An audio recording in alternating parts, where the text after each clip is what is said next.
Do Tite, quero saber que nome os amigos vão dar. Não teve muito tempo de debater o assunto, senti que o Pet estava louco para falar sobre o tema. E eu? Senti. Vamos voltar ao tema hoje, porque merece. Acho que vale a pena falar um pouco sobre as escolhas do Tite.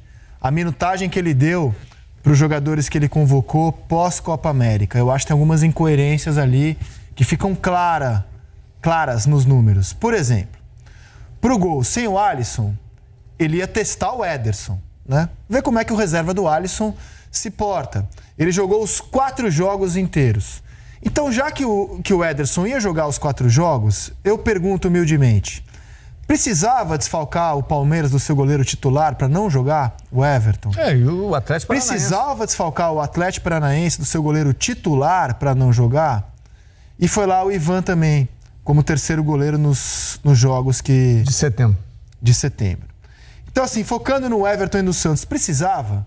Sendo que ele tem, por exemplo, o Neto do Valência, que está na mira dele, e o Valência não joga. Por que ele convocou o Everton e o Santos?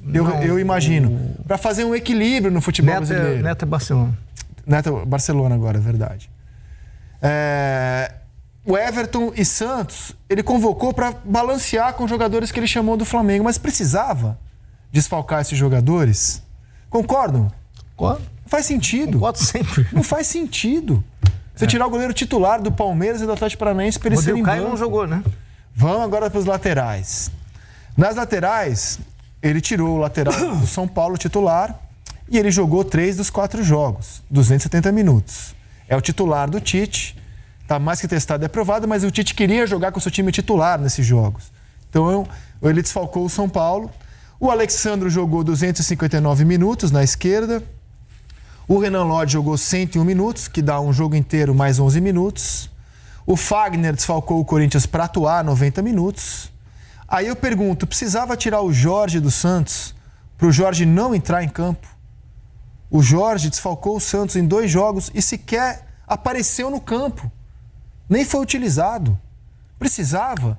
Tendo, por exemplo, sei lá, Guilherme Arana, outros jogadores que certamente estão na mira da CBF, que atuam na Europa, para que desfalcar um time brasileiro? O próprio Renan Lodge.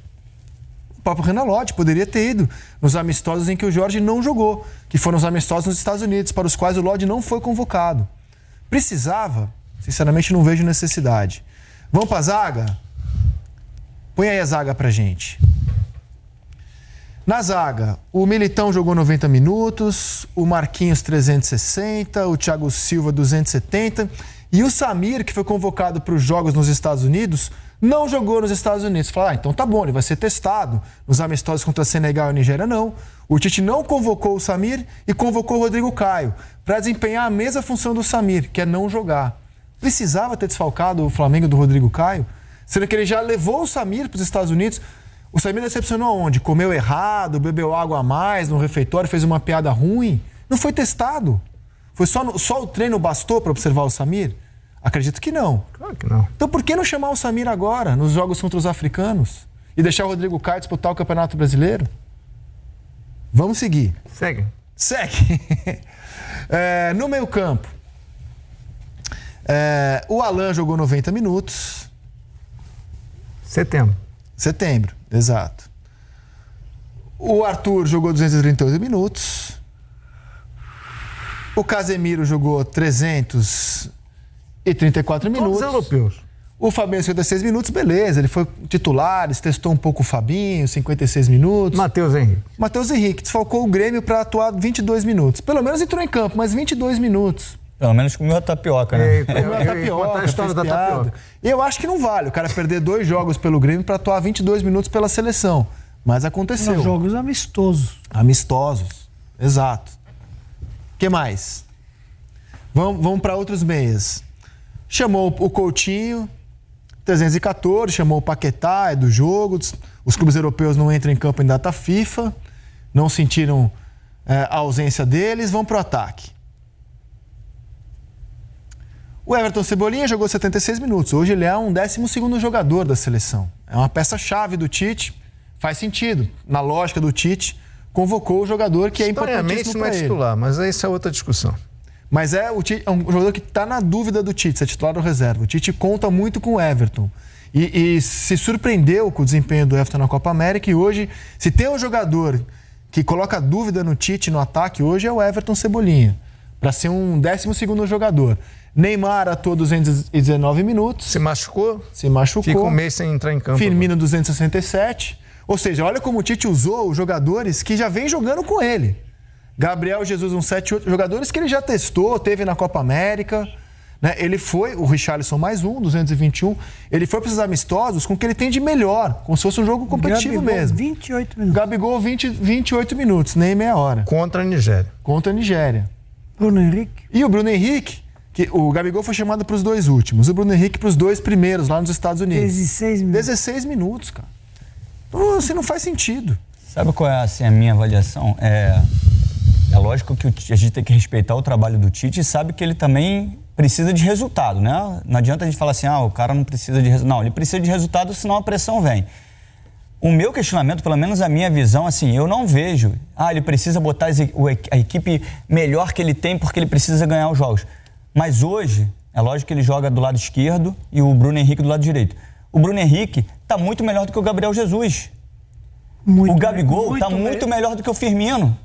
Então ele não estaria enfraquecendo a seleção. Na minha opinião, ele estaria fortalecendo a seleção. E ele poderia avaliar melhor esses jogadores. Bruno Henrique, Gabigol, o Cebolinha do lado esquerdo, o Neymar por dentro. Porque o Felipe Coutinho não vem tão bem, né, Pet? Bota o Neymar ali centralizado. Ele poderia dar jogo para esses caras e ter uma avaliação melhor. Para fazer o que a seleção fez, você tirar jogadores do time do Campeonato Brasileiro beira um crime, cara. E outra, Pet, o cara que está indo pelas primeiras convocações, o cara vai com um desejo de ocupar o espaço diferente dos que estão lá. Já estão, que não estão nem aí para jogar. Imagina o Cebolinha para entrar em campo. Pouca vontade. Imagina o Matheus Henrique, a vontade do moleque para jogar. O Bruno Henrique. Por isso que cada vez eu digo aqui, o treinador da seleção, no meu modo de ver, eu respeito muito o Tite, acho que ele é o técnico ideal para a seleção, não discuto a posição dele. Acho que ele é o técnico da seleção e está muito bem entregue. Mas eu acho que o olhar do técnico da seleção tem que ultrapassar o campo e bola. Ele tem que olhar tudo que está acontecendo ao redor dele. Ele deveria se posicionar como, eu usei aquele termo, um estadista. Ele olhar tudo. Os clubes, tudo, não só campo e bola da seleção brasileira. Eu não concordo com você. Eu acho que os resultados não atrapalham em nada a seleção brasileira. Olha a sequência do Brasil. Não venceu os 4 últimos amistosos, não aconteceu nada, ninguém está preocupado com isso, ninguém está preocupado com os jogos da seleção brasileira, as pessoas só querem saber agora de clube. Ano que vem chegar pré-olímpico, Copa América, Olimpíada, pode ser que o interesse volte. Nesse momento, ninguém está preocupado com a seleção brasileira. Um ponto mais para usar quem empatou com a Nigéria, sinceramente... E um outro detalhe, André. Não aconteceu nada, são 4 jogos sem vencer, uma enormidade para a seleção. Quem é o fora da curva da seleção? Só o Neymar. Que é fora da curva. Então, se o Neymar passar um período no banco de reservas, beleza, ele vai ser convocado porque ele é fora da curva. Agora, sempre com muito respeito, o Gabriel Jesus está no banco do Manchester City, ele, com todo respeito, não tem que ser convocado. Você acha? Eu acho. Porque qual o estímulo que ele dá para o jogador brasileiro que está voando? E qual o estímulo que ele dá para o Gabriel Jesus recuperar a posição no Manchester City se ele sabe que ele vai ser convocado de todas as formas? Mas mesmo ele tendo feito uma bela Copa América... Beleza, convoca ele. Quer convocar? Convoca. Mas quem vai jogar é você acha que o Gabriel o Bruno Henrique. Uma bela Copa América? Acho que fez uma boa comparado com Copa do Mundo, sim. Ele encantou o Tite jogando aberto pela direita. Hoje ele é o titular dessa posição aberta pela direita. Uma boa Copa América. Deixa eu responder o Pedrinho. Qual pergunta? Que mensagem ele dá para os jogadores? Vai para a Europa. Seja reserva, que é melhor do que jogar aqui no Brasil. Mas ser reserva do City, eu acho que é mais do que ser titular de alguns clubes brasileiros. De alguns clubes. Não dos grandes clubes brasileiros. Alguns clubes pode ser. Talvez, com todo respeito, clubes que estão... Porque ele é um reserva que joga bastante. Beleza, ele pode ser convocado, né? Lógico que ele continua sendo convocado. Mas assim... E o cara que está arrebentando aqui no Brasil? Arrebentar no Vasco, no Flamengo, no Corinthians, no Palmeiras, é ruim. Mas não bota pra jogar, é isso que a gente tá falando. O Gabriel Jesus ele já faz parte do elenco, é um excelente jogador, não vive uma boa fase. Mas outro jogador não merecia ser o titular na posição?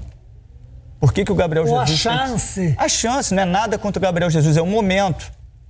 De repente o Gabriel Jesus recupera a posição, mas um momento ali, era oportunidade para um outro jogador. Quanto tempo o Coutinho não joga exatamente bem? E se ele não quisesse botar o Bruno Henrique na direita... porque muda o lado do Bruno Henrique que vem jogando no Flamengo. O próprio Gabigol no Flamengo, às vezes ele joga aberto no direito, joga por dentro. Cara, mas eu acho que seleção o cara tem que colocar, às vezes, alguns jogadores que são da extrema confiança dele. E a história tá recheada de exemplos Perfeito. disso. Foi extrema Recheada confiança. de exemplos disso. O Gabi Jesus foi extrema confiança do Tite na Copa do Mundo. Foi mal. E colocou ele colocou o Firmino, que tinha feito o melhor ano da carreira dele. Sim. E agora não, agora viu que o Firmino é titular. É que eu acho que o Gabriel Jesus no campo, na Copa América, ganhou a posição. Acho não, isso o Tite me falou. O Gabriel Jesus hoje é o titular daquele lado direito ali do ataque. Do Tite. Eu acho que ele fez por merecer isso na Copa América. Afinal, ele jogou muito na Acho que final. ele fez uma bela Copa América. Ele foi expulso na Uma final. boa Copa América. Uma boa Copa América. Expulso na final. Mas é Jogou bem melhor na final. do Copa. Agora, Não jogou bem? David Neres, o que David Neres fez para merecer titularidade na Copa Não, América? ele foi mal, ele perdeu espaço na Copa Ele América. não foi Terminou no convocado banco. agora. Ele não foi convocado Não, agora. tudo bem, mas Terminou quem no banco na mereceu Copa para ser... O que ele fez antes para merecer titularidade? Liga dos Campeões. Na frente, um jogo. Jogou, arrebentou. Um jogo. Arrebentou. O resto foi bem.